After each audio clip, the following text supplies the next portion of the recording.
اعوذ باللہ من الشیطان الرجیم بسم اللہ الرحمن الرحیم الف لام را کتاب احکمت آیاتہ ثم فصلت من لدن حکیم خبیر۔ الف لام را حروف مقطعات۔ کتاب احکمت، کتاب محکم کی گئی، آیاتہ اس کی آیات، ثم فصلت پھر بیان کی گئیں، من لدن حکیم خبیر حکمت والے خبردار کی طرف سے۔ اللہ تعبدوا الا اللہ، کہ نہ عبادت کرو کسی کی سوائے اللہ تعالیٰ کے۔ اننی لکم منہ نذیر و بشیر، بے شک میں تمہارے لیے اس کی طرف سے ڈرانے والا ہوں اور خوشخبری سنانے والا ہوں۔ وَأَنِ ربکم، اور یہ کہ بخشش طلب کرو اپنے رب سے، ثم توبوا الیہ، پھر رجوع کرو اس کی طرف، یمتعکم متاعا حسنا، نفع پہنچائے گا تمہیں نفع اچھا، الی اجل مسمی، مقرر وقت تک، ویؤتی کل ذی فضل فضلا، اور دے گا ہر فضیلت والے کو اس کی فضیلت۔ وَإِن تولوا، اور اگر تم پھر جاؤ، فإنی اخاف علیکم عذاب یوم کبیر، پس بے شک میں خوف کھاتا ہوں پر تمہارے بڑے دن کے عذاب کا۔ الی اللہ مرجعکم، اللہ تعالیٰ کی طرف لوٹنا ہے تمہارا، وہو علی کل شیء قدیر، اور وہ اوپر ہر چیز کے قادر ہے۔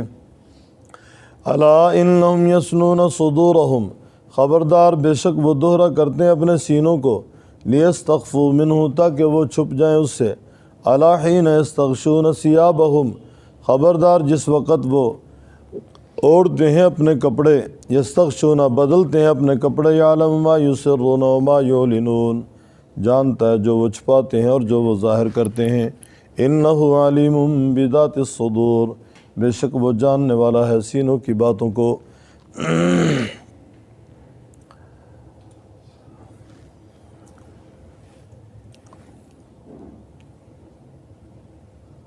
بفضل اللہ تعالی و بحمد اللہ تعالی و بتوفیق اللہ تعالی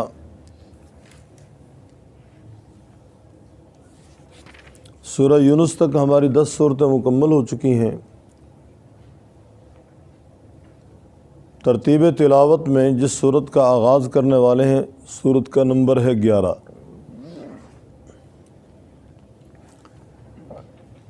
اور ترتیب نزول میں غالباً اس سے پہلے 51 صورتیں اتر چکی تھیں، 52 اس کا نمبر ہے۔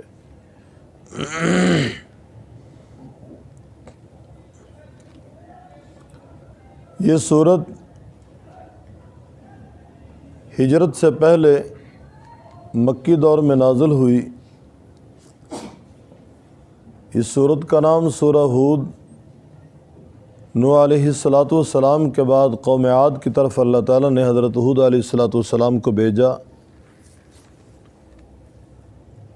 خاص طور پہ ان کا تذکرہ ہے اس صورت کے اندر، اس لیے اس صورت کا نام سورہ ہود رکھا گیا۔ قوائف اس صورت کے 123 اس کی آیات ہیں، 10 اس کے رکوع ہیں۔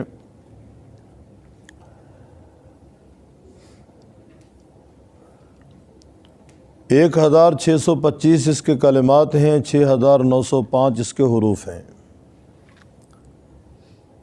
اس صورت کا مرکزی مضمون دعوت الی التوحید ہے۔ اس کے علاوہ اس صورت کے مضامین وحی الہی ہے، قرآن پاک کی حقانیت، قرآن پاک کی صداقت، رسالت اور قیامت۔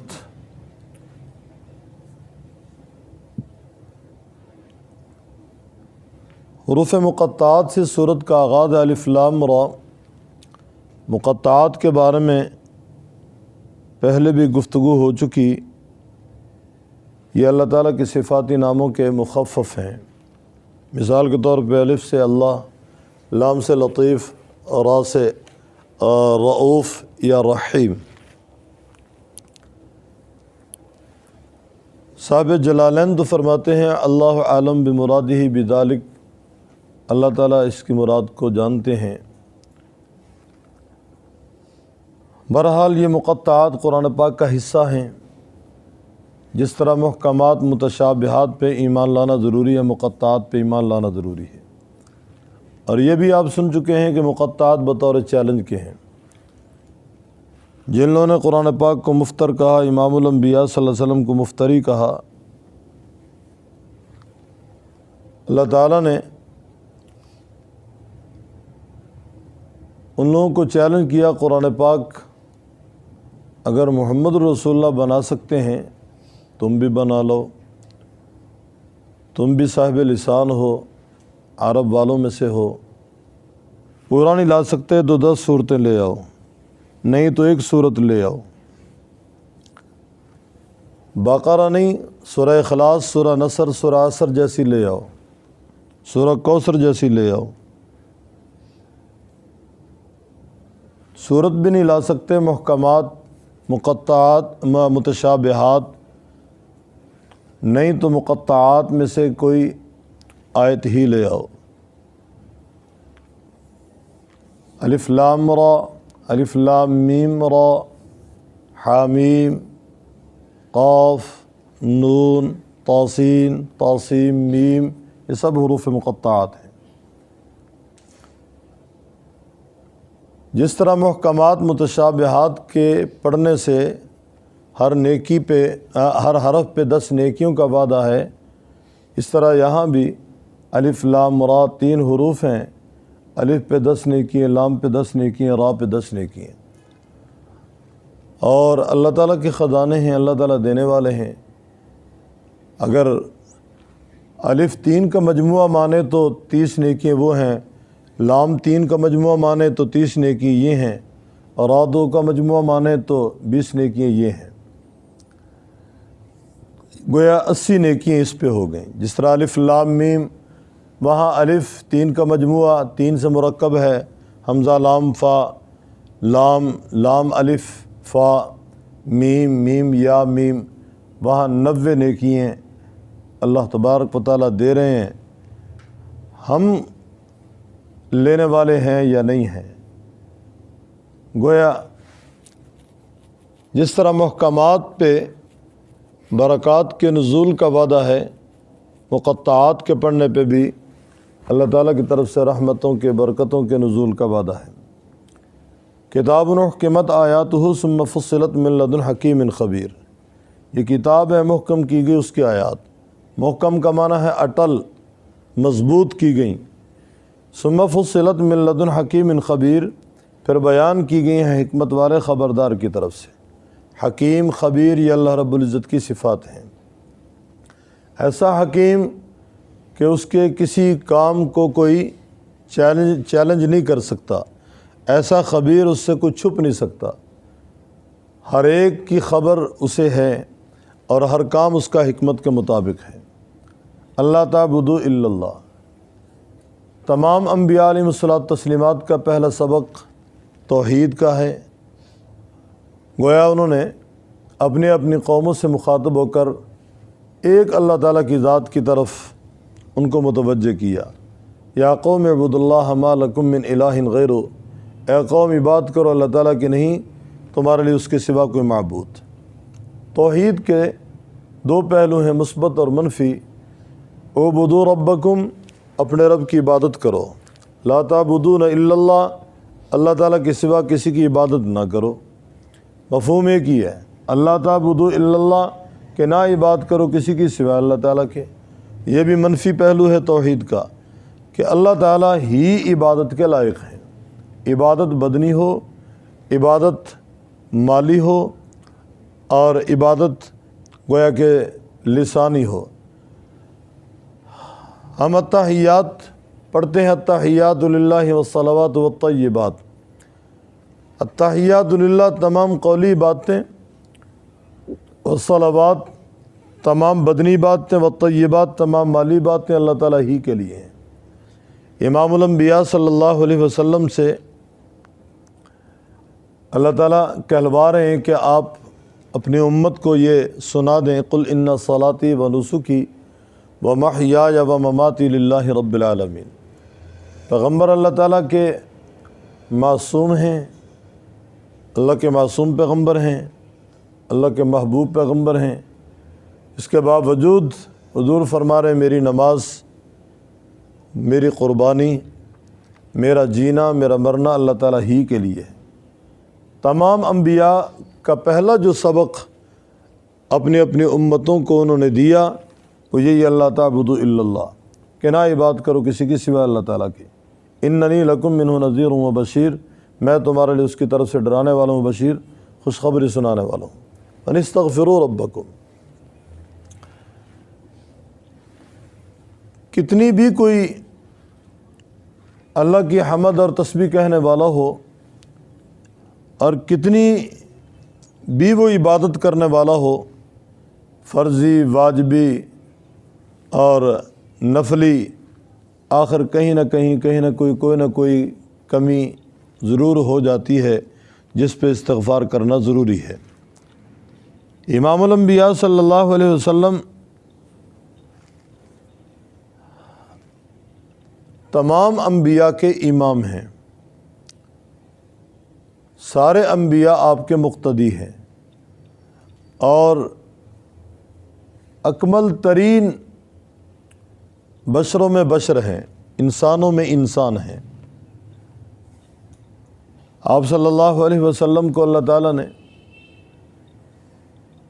معصوم پیدا کیا، اس کے باوجود وہ استغفار کر رہے ہیں، روزانہ 70 مرتبہ 100 دفعہ آپ صلی اللہ علیہ وسلم استغفار کر رہے ہیں۔ آپ سے پوچھا کہ آپ تو معصوم ہیں پھر بھی آپ استغفار فرما رہے ہیں، فرمایا کیا میں اللہ تعالیٰ کا شکر گزار بندہ نہ بنوں؟ تو امتی کو بدرجہ اولا استغفار کرنا چاہیے۔ استغفار کے مختلف کلمات ہیں، استغفر اللہ الذی لا الہ الا هو الحی القیوم واتوب الیہ، یا استغفر اللہ ربی من کل ذنب واتوب الیہ۔ سارا نہیں پڑھ سکتا تو صرف اتنا پڑھ لے استغفر اللہ۔ ایک ہے زبان سے کہنا، ایک ہے دل سے کہنا۔ اصل استغفار دل کا ہے، آدمی دل سے استغفار کرے۔ زبان تو ایک آلہ ہے جس سے اظہار کر رہے ہیں ہم، اور دل کی ترجمانی کرنے والا یہ آلہ ہے کہ دل کیا کہہ رہا ہے۔ آیا دل واقعتاً استغفار کے لیے تیار ہے، یا دل وہی رام رام کر رہا ہے اور ہم زبان سے کچھ اور کہہ رہے ہیں؟ اگر واقعتاً دل میں خدا کا خوف ہے، خوف خدا ہے، اور دل مائل ہے استغفار کی طرف، تو پھر استغفار ہونا چاہیے، استغفار کرنا چاہیے۔ زبان سے استغفار کریں گے، دل سے کریں گے، یہ استغفار عند اللہ مقبول ہوگا، اور اس استغفار کی برکات کیا ملیں گی کہ اللہ تعالیٰ توبہ کی توفیق عطا فرما دیں گے۔ استغفار ایک شاہراہ ہے جس پہ چل کر ہم نے توبہ تک پہنچنا ہے۔ اور توبہ کیا ہے؟ توبہ اصل میں گناہ کے ترک کا نام ہے، گناہ کو چھوڑنا ہے، آئندہ کا عزم ہے کہ میں نہیں کروں گا، اور پشیمان ہونا ہے کہ جو میں نے کیا وہ مناسب نہیں تھا، میرے لیے ٹھیک نہیں تھا، میں مسلمان ہوں، میری فطرت کے خلاف تھی یہ بات، میں شریف زادہ ہوں، شریف لوگوں کی اولاد ہوں، شرفاء کے ساتھ میری بیٹھک ہے، گویا میری حیا کا تقاضا تھا کہ میں یہ گناہ نہ کروں، تو نادم ہو، پشیمان ہو، ندامت ہو اسے، مجھ سے اچھا نہیں ہوا۔ اور اگر کسی کا حق دبایا وہ حق واپس کرے۔ حقوق اللہ پامال ہوئے ہیں ان کی واپسی، حقوق العباد ہیں ان کی واپسی۔ حقوق اللہ میں نماز ہے، روزہ ہے، زکوٰۃ ہے، حج ہے۔ نماز کی بھی قضا ہے، روزے کی بھی قضا ہے، زکوٰۃ کی بھی قضا ہے۔ نہ نماز توبہ سے معاف ہوگی، نہ روزہ توبہ سے معاف ہوگا، نہ زکوٰۃ توبہ سے معاف ہوگی، نہ حج توبہ سے معاف ہوگا، سب ادا کرنے پڑیں گے۔ اللہ چاہیں تو معاف کر دیں، لیکن بندوں کے حقوق کسی صورت میں معاف نہیں ہوں گے۔ بندوں کے حقوق جو پامال ہوئے ہیں ہم سے وہ معاف نہیں ہوں گے، وہ ان سے معافی مانگنی پڑے گی۔ وہ معاف کر دیں ٹھیک، ورنہ ہماری یہ نمازیں یہاں پڑھی ہوئی، ہمارے رکھے ہوئے روزے، ہماری کی ہوئی تلاوت، ہماری پڑھی ہوئی تسبیحات، ہمارا کیا ہوا صدقہ اور مشقت والے سارے اعمال، یہ قیامت والے دن ان کی طرف منتقل ہو جائیں گے جن کے ہم نے حقوق پامال کیے ہیں، جن کا ہم نے حق مارا ہے کسی بھی صورت میں۔ حتیٰ کہ اگر اور دعوے دار آ گئے کہ ہمارے بھی حقوق اس کے ذمے ہیں اور نیکیاں ختم ہو گئیں، ان کے گناہ اس طرح منتقل ہو جائیں گے۔ یہ دنیا کا نمازی، یہ دنیا کا تہجد گزار، یہ جہنم کی طرف دھکیل دیا جائے گا۔ تو استغفار یہ شاہراہ ہے جس پہ چل کر ہم نے توبہ تک پہنچنا ہے، اور توبہ میں یہ 4 شرطیں ہیں۔ گناہ کو چھوڑ دے، آئندہ عزم کرے میں نہیں کروں گا، اس پہ پشیمان ہو، اگر کسی کا حق دبایا وہ حق ادا کرے۔ ان 4 شرطوں کے ساتھ توبہ ہوگی۔ استغفروا ربکم واستغفروا ربکم ثم توبوا الیہ، فرمایا پھر رجوع کرو اس کی طرف، یمتعکم متاعا حسنا، نفع دے گا تمہیں نفع اچھا، الی اجل مسمی مقرر وقت تک، ویؤتی کل ذی فضل فضلا، اور دے گا ہر فضیلت والے کو اس کی فضیلت، وَإِن تولوا، اور اگر تم پھر جاؤ، فإنی اخاف علیکم عذاب یوم کبیر، میں خوف کھاتا ہوں تمہارے لیے بڑے دن کے عذاب کا۔ کبیر کا معنی بڑا۔ الی اللہ مرجعکم، اللہ تعالیٰ کی طرف لوٹنا ہے تمہارا، وہو علی کل شیء قدیر، اور وہ پر ہر چیز کے قادر ہے۔ الا انہم یثنون صدورہم لیستخفوا منہ الا حین یستغشون ثیابہم۔ اس کی شان نزول میں 2 تفسیریں مفسرین نے بیان کی ہیں، دونوں احادیث کے اندر موجود ہیں۔ پہلی تفسیر تو یہ ہے، صحابہ کرام رضوان اللہ علیہم اجمعین جب قضاء حاجت کے لیے بیٹھتے تو غایت حیا کی وجہ سے اپنے سینوں کو دوہرا کر لیتے، اپنے کپڑوں کو سمیٹ لیتے تاکہ ہمارے ننگ پہ ہماری نظر نہ پڑ جائے۔ اللہ تعالیٰ فرماتے ہیں جتنی کسی کی طاقت ہے اتنا وہ مکلف ہے، اور جہاں بے بس ہے وہاں اس سے پوچھ نہیں ہوگی۔ تو فرمایا یہ غلو ہے، غلو۔ اللہ تعالیٰ فرماتے ہیں کیا جب وہ کپڑے بدلتے ہیں اس وقت بھی تو ننگے ہوتے ہیں؟ ازدواجی تعلقات میاں بیوی کا وظیفہ اس وقت بھی تو وہ ننگے ہوتے ہیں، غسل کرنا اس وقت بھی تو وہ ننگے ہوتے ہیں۔ تو یہ اپنے سینوں کو دوہرا کرنا غایت حیا کی وجہ سے، فرمایا یہ غلو ہے۔ دوسری تفسیر، منافقین آپ صلی اللہ علیہ وسلم کے پاس آ کر بیٹھتے، جب صدقے خیرات کا حکم ملتا یا کوئی جہادی مہم میں شریک ہونے کا حکم ملتا تو پھر یہ چھپتے تھے، یوں دوہرے ہوتے تھے، اپنے سینوں کو دوہرا کرتے تھے۔ دونوں تفسیریں۔ الا خبردار انہم یثنون صدورہم، وہ دوہرا کرتے ہیں اپنے سینوں کو، لیستخفوا منہ، تاکہ وہ چھپ جائیں اس سے، الا حین یستغشون ثیابہم، خبردار جس وقت وہ بدلتے ہیں کپڑے، اوڑھتے ہیں اپنے کپڑے، یعلم ما یسرون ما یعلنون، وہ جانتا ہے جو وہ چھپاتے ہیں جو وہ ظاہر کرتے ہیں، انہ علیم بذات الصدور، بے شک وہ جاننے والا ہے سینوں کی باتوں کو۔ صدور صدر کی جمع ہے۔ اللہ تبارک و تعالی ہمارے دلوں کے بھید، ہمارے دل دماغ کے خیالات جو منڈلا رہے ہیں ان سب کو جاننے والے ہیں، تو اس سے تو کوئی چھپ نہیں سکتا، اور چھپ کر جا بھی کہاں سکتا ہے۔ فرمایا کائنات کا ذرہ ذرہ اس کے سامنے ہے۔ وہ کسی اللہ والے نے اپنے مریدین سے کہا کہ یہ کام وہاں کرو جہاں کوئی نہ دیکھے۔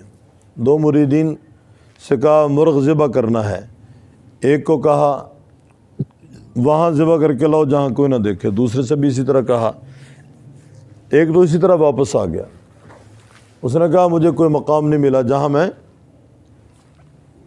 جا کر ذبح کرتا، ہر جگہ اللہ دیکھ رہے ہیں، اور ایک کونے میں بیٹھ کر ذبح کر لایا۔ گویا وہ بصیرت سے خالی تھا۔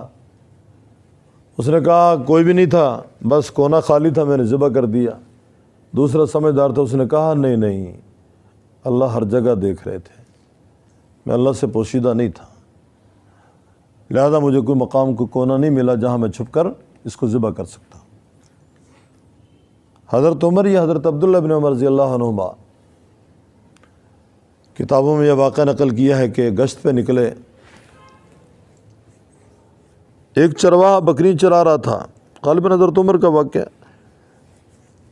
اس سے کہا کہ بھوک سے نہ ڈالیں ہمیں، بکری کا دودھ دو کر دے دو۔ اس نے کہا جی میری نہیں ہے، میں مالک نہیں ہوں، میں تو مزدور آدمی ہوں، ملازم ہوں، میں نہیں دے سکتا۔